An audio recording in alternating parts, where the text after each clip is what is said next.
So hello guys అందరికీ కూడా thanks for supporting మీ. యాక్చువల్గా ట్రెక్కింగ్ షూస్ తీసుకుందామని నేను సండే రోజు ఎర్రగడ్డ మార్కెట్కి అయితే పోయినా. ఆ రోజు పోయినప్పుడు ఏమైందంటే నేను ఫస్ట్ థింగ్ మర్చిపోయింది, అసలు వీడియో తీయడం మర్చిపోయాను. షూస్ ఇంకా 10 కొందామని పోయినా. యాక్చువల్గా తక్కువ రేట్లు ఉంటాయి కదా అని చెప్పేసి నేను యూట్యూబ్లో వీడియోస్ చూస్తే, నిజంగా యూట్యూబ్లో వీడియోస్ చూసి నేను నా 500కి 600కో లేకపోతే 1000 రూపీస్కో దొరుకుతుంది కదా ట్రెక్కింగ్ షూస్ అని చెప్పేసి అయితే నేను పోయినా. ఆడికి పోయిన తర్వాత సిచ్యువేషన్ మొత్తం వేరే అయిపోయింది. అసలు ఆ రేట్లు చూస్తే నాకే షాక్ అయిపోయాను. సో ఆ రోజు వీడియో నేను తీయలేకపోయినా కాబట్టి ఈరోజు I just want show you అక్కడ ఏం జరిగింది అనేది I want show you. Okay, ఈరోజు నేను చూపెడతా అండ్ మై యాక్టింగ్, నేను యాక్టింగ్ చేసి నీకు చూపెడతా ఏంటంటే ఆ రోజు ఆ కాన్వర్సేషన్ ఎట్లా జరిగింది, ఏంది ఏం కథ అనేది నేను I will show you. Okay, చూడండి. రైట్ సైడ్ ఉంది చూడండి, రైట్ సైడ్ ఉంది షూ ఎంత?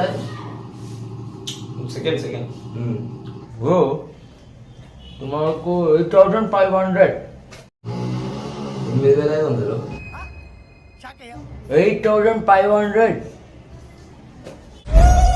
ఇట్ట తయారయ్యేనే మీరంతా. పైసలు అనుకుంటున్నావా? 8,500 क्या 800 ఇస్తా. नया तो बोल, नया तो 800 दम ना कर मुझे समझे नहीं, नया थे, नया तो बोलो ना, नया చూసినా యూట్యూబ్లో వీడియో చూసినా.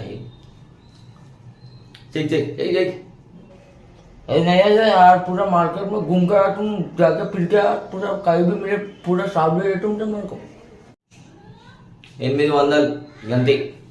₹1 కూడా ఎక్కువ ఇన్వేసుకో వేసుకో. क्या समझ रहे तुम? अरे जा यार जा, నేను ఏమన్నా ఆశ అడుగుతున్నానా? అమ్మా ఇప్పుడు ఒక జత షూలు ఇమ్మంటున్నా नया तो बोल, नया तो చెప్తున్నా. 800 ₹1 కూడా ఎక్కువ ఏం చేస్తాయి? 800 ఇస్తావా? పక్క షాప్ పోవాలి ఒక మాట. आओ भाई आओ, देखो शिवाजी को शिवाजी को शिवाजी का शिवाजी का शिवाजी को